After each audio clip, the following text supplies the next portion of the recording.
Bem, agora vamos aí para os cálculos, para que você entenda. Então, a demanda contratada e demanda faturada. Demanda contratada, faturada e demanda máxima corrigida. A primeira abordagem é a comparação entre a demanda contratada e a faturada. Então, se a segunda for superior à primeira, ou seja, se ele contratou uma demanda de 320, como a gente viu aqui, contratou uma demanda de 320, e ele ultrapassou essa demanda em 5%, então ele já vai pagar excedente, tá? Então, a gente seria tolerado. Então, o que seria tolerado? Ele contratou uma demanda de 320, então seria tolerado até ele ter uma demanda de 336 kW pico. Mas o que aconteceu? Ele ultrapassou essa demanda. Como a gente já viu aqui, ultrapassou, né? Demanda de ultrapassagem fora pico ultrapassou em 29 e a demanda de ultrapassagem pico ultrapassou 32, ou seja, 32 é mais de 10%. Tá? Ou exatamente 10%, na verdade. E 29% fica aí próximo a... Enfim, mas foi mais que 5%. Então, é isso que você tem que entender, tá certo? Então, se eu somar aqui, ó, se eu somar 32 com 320, daria 350, né? Um pouquinho mais. E aqui só 336. Se eu somar 320 com mais 29... daria aí 349, que é maior do que 336, então ele vai pagar a demanda de ultrapassagem, que é uma demanda excedente. Entenderam, gente? Então, para você saber se ele vai pagar ou não demanda de ultrapassagem, é só você jogar 5% em cima para saber qual era a demanda máxima tolerável para que ele possa utilizar. Senão, ele paga a demanda de ultrapassagem. E a gente já viu que a demanda de ultrapassagem é o dobro da demanda contratada. Como já vimos aqui. Então, vou passar aqui à frente. Tá? Relembrando, né? Já vimos aqui, ó. Todo isso aqui, a máxima demanda fora a ponta. Essa bolinha aqui azul é onde eu vou pegar a curva máxima, ó. Máxima demanda fora a ponta tinha que ser sempre menor, né? Sempre menor do que a demanda contratada, tá certo? Então ele vai somar tudo isso aqui, essa demanda todinha, vai fazer a conta dessa curva toda e saber se ele ultrapassou a essa demanda, tá? E a mesma coisa aqui, para frente. Consumo reativo. O que é um consumo reativo? A energia elétrica necessária para o funcionamento de equipamentos como motores, transformadores, fornos e é formada por dois componentes. Componente ativa, que é a energia ativa, e componente reativa, energia reativa. A energia ativa é essa que a gente já viu, que é medida em kWh. É a energia que realmente executa o trabalho, ou seja, no caso dos motores, a energia é responsável pelo movimento da rotação. Já a energia reativa é o componente da energia elétrica que não realiza trabalho, mas é consumida pelos equipamentos com a finalidade de formar os campos eletromagnéticos necessários para o funcionamento. Então a gente vai ver aqui, ou seja, é a perda. A energia reativa é a perda. Então, vou fazer a comparação aqui com um copo de cerveja. Uma forma de avaliar se a energia reativa está sendo utilizada racionalmente é relacioná-la com a energia ativa através do fator de potência. Então é assim, fatores se eu pegar o valor da energia reativa e dividir, tá certo? Pelo valor da energia ativa, tá? Tá certo? Então, teria que dar aqui aproximadamente abaixo de 0,92. Tá bom? Então, fator de potência. Valores altos de fator de potência próximo a 1 indicam que está sendo utilizado pouca energia reativa em relação à energia ativa. Revelando o uso racional da energia elétrica. Em oposição, valores baixos de fator de potência, abaixo de 0,92, indicam que há excesso de energia reativa. Então, gente, o que acontece? Se você está pagando muita energia reativa, alguma coisa está errado, tá certo? Alguma coisa está errado. Ou seja, você está tendo muita perda. Aquele equipamento, ele tem que ser regulado, porque ele está perdendo muita energia, tá? Então, é basicamente isso aí. Bem, quando você... agora a gente vai ver o total a pagar sem sem você colocar o gerador fotovoltaico. Então, para fim dos cálculos de ICMS, PIS e COFINS, referente ao consumo total faturado. Inclui-se os consumos ativos e reativos, tanto hora ponta como o hora fora ponta. O adicional de bandeira, a demanda faturada e o de ultrapassagem quando aplicável, ou seja, quando ela for superior a 5%, como a gente já viu. Dimensionamento do sistema fotovoltaico para o grupo A, que é o nosso objetivo. Uma coisa que inclusive já falei para você é que, segundo a resolução normativa 687, a potência instalada na microgeração e da mini geração distribuída fica limitada à potência disponibilizada para a unidade consumidora, onde a central geradora será conectada. O que isso quer dizer? Quer dizer o seguinte: se você tem uma demanda contratada de 320, tá? Você não pode instalar um sistema de energia solar de 400, de 500, de 600, não. O máximo é 320. Então a concessionária não liga seu sistema, tá? E o que eu tenho que fazer, Vanísio? Você pode aumentar a sua demanda contratada junto à concessionária. Aí a gente vai ver os casos aqui. Bem, a potência disponibilizada, potência que os sistemas elétricos da distribuidora devem dispor para atender os equipamentos elétricos da unidade consumidora, segundo os critérios estabelecidos nessa resolução e configurada como base nos seguintes parâmetros: unidade consumidora do grupo A, a demanda contratada expressa em kilowatts. Como a gente já viu, a demanda contratada aqui é de 320, né, para horário pico e 320 para horário fora pico, tá?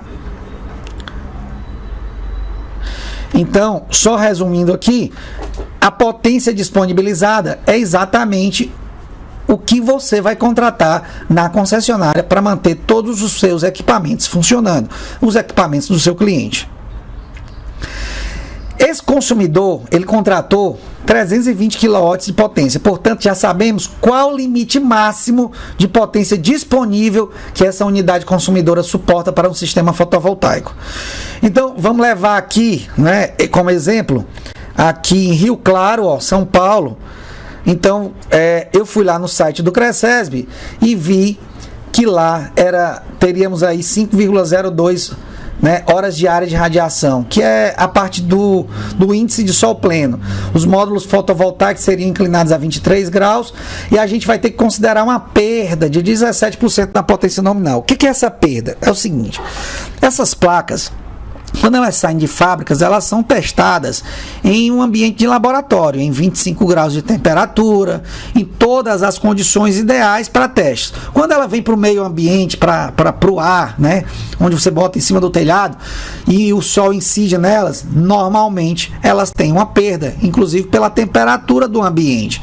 E essa perda, você vai ter que aplicar um valor aí de acrescentar mais nesse sistema, sempre uns 17%, para que você tenha aí a forma de acertar em cheio na lata exatamente quanto vai gerar.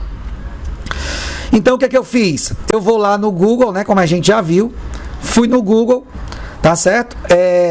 Clica-se com o botão direito lá no Google, vou até mostrar aqui para você como é que eu fiz, ao vivo, tá? Vou abrir aqui, ó. Abrir aqui o Google, vou clicar aqui, vou botar aqui Rio Claro, São Paulo, clicar com o botão direito, ó. O que eu faço? Clico com o botão direito, depois coloco o que há aqui, vai aparecer as coordenadas aqui de Rio Claro, né? Menos 22, tal, e menos 47. Então, aqui é a latitude e a longitude. E o que eu tenho que fazer? Eu vou ter que entrar lá no site do CRECESB e colocar essas coordenadas, tá certo? Eu entro no site do CRECESB, coloco as coordenadas, e aí a gente vai ter, tá carregando aqui o site do CRECESB, e aí eu vou ter que colocar aqui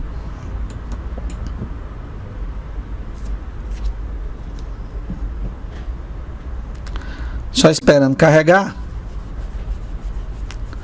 Pronto. Aí eu já coloquei aqui, né? Copiei. Eu copio daqui, ó. Copiei. Normalmente eu levo isso aqui para um bloco de notas para copiar melhor. Então copiei isso aqui, ó. Eu vou abrir aqui um bloco de notas, só para você entender como normalmente eu faço. Facilita bastante. Eu copio aqui as duas coordenadas, aqui no bloco de notas, colo E aí fica mais fácil de eu copiar, ó, toda a coordenada e levar aqui para o site do Crescesb. Ó, dou um Ctrl V, tá? E aqui a mesma coisa, Ctrl C, Ctrl C, e vou bem aqui, ó, no site do Crescesb e vou dar um Ctrl V, tá? E agora eu vou mandar buscar. E aí eu vou ter aqui onde é que você vai utilizar? Eu tenho aqui, por exemplo, não apareceu Rio Claro, apareceu Piracicaba, que fica a uma distância de 44 quilômetros, é a mais próxima, então vou pegar exatamente o índice de sol pleno de Piracicaba, tá certo? Qual é o ângulo, Vanísio? Você vai pegar o cálculo para o plano inclinado. Então, cadê? Plano horizontal e ângulo igual à latitude. Então, é isso que você vai pegar. A latitude aqui, 22 graus, 5,04. Então, esse aqui é o valor do índice de sol pleno para Rio Claro. Então, vamos voltar aqui. Tá? Vamos voltar. Já entenderam agora como pegar o índice de sol pleno. Vou passar aqui, ó, mostrando aqui para você como é. Aqui a imagem exatamente daquilo que a gente viu, 5,04, como a gente viu. E eu peguei da cidade de Piracicaba, que ela fica aqui, é a mais próxima, né? A mais próxima aqui, ó, 37,5 quilômetros, é a mais próxima que tem de Rio Claro, tá? Então, esse consumidor, ele contrata até 320 kW de potência, como a gente já viu. Já sabemos qual o limite máximo da potência disponível para você instalar o sistema lá. Então, você pode instalar no máximo 320 kW da forma que está aqui, a não ser que o cliente aumente a potência dele contratada junto à concessionária. Para a cidade de Rio Claro, a gente viu que é 5,04. Né? Vou deixar aqui 5,02 porque os cálculos já estavam lá. E os módulos fotovoltaicos inclinados, mas eu vou só modificar aqui, 5,04. Pronto. 5,04.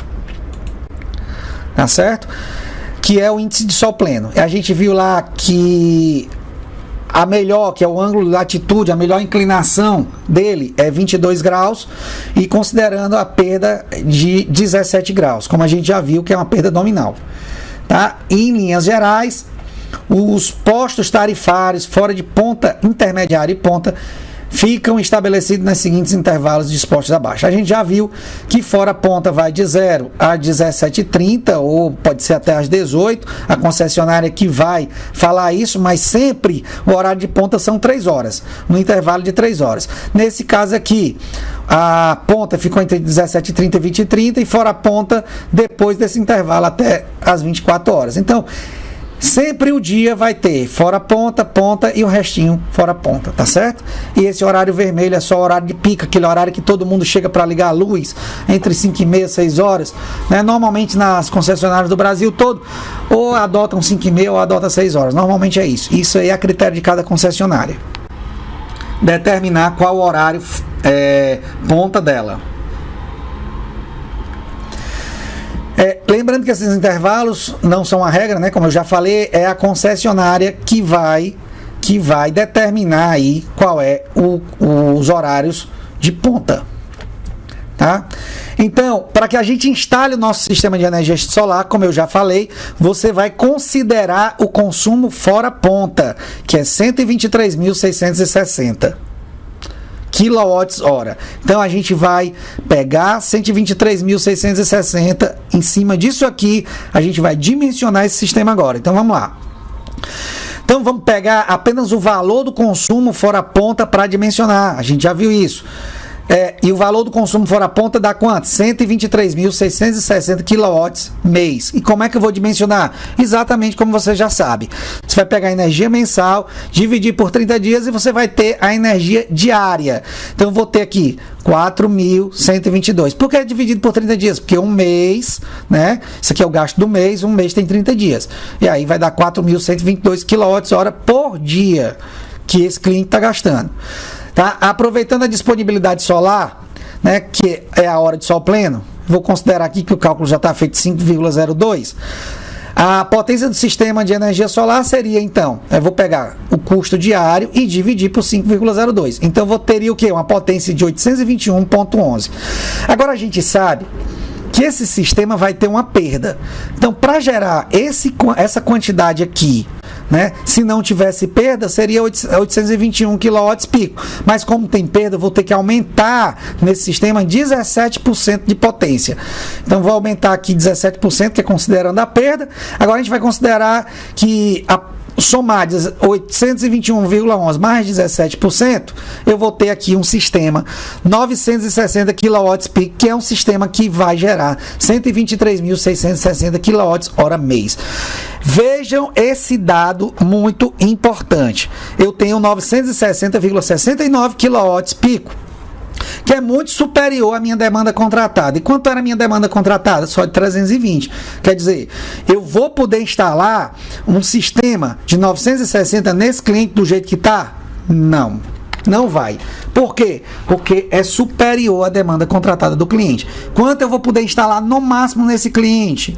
320 kW pico. Ah, Vanísio, mas dessa forma não vai zerar o consumo fora a ponta desse cliente. Realmente não vai. Por quê? Porque a demanda contratada dele é inferior à potência, né, que ele necessita. Tá certo? Então, para saber a quantidade de placas agora solares, aí basta você dividir a potência do sistema pela potência da placa. Então, vamos lá. 960,69, né? 960 mil. Por quê? 960,69 você vai multiplicar por 1000. Por quê? Porque quilo é 1000. Então, eu vou transformar na mesma unidade, o watt e o watt. Eu vou pegar aqui 960.690 e dividir pela potência da placa, que é 265. Então, eu vou ter aqui aproximadamente 3.635 placas, ou seja, é uma usina solar já. Né? Uma boa usina, grande usina já aí para fazer esse cliente, né, zerar a conta de energia. Então, sendo assim, para bater todo o consumo mensal, fora de ponta dessa unidade consumidora, a gente viu que precisaria de 3.635 módulos fotovoltaicos. Não é isso? E aqui, ó, seria necessário adicionar quanto de potência? 960,69 menos 320 que eu já tenho contratado, eu teria que adicionar na concessionária uma demanda contratada de mais de 640 kW de potência elétrica ao ramal de entrada dessa unidade. Mas nós já sabemos, né, que o limite para instalar esse sistema, o limite permitido, o máximo permitido da demanda contratada é exatamente no limite dessa demanda contratada, que é 320 kW pico. Então, eu não posso instalar um sistema de 350, 360, eu só posso instalar um sistema fotovoltaico de 320, porque é o meu limite da demanda contratada. Isso aqui é o conceito mais importante que você tem. Pegar o consumo fora ponta, e outro, ver qual é o limite, qual é a demanda contratada do cliente. Pronto, porque esse aqui é o sistema máximo que você pode instalar. E agora, o que você vai fazer? Qual é o caminho que você vai poder tomar?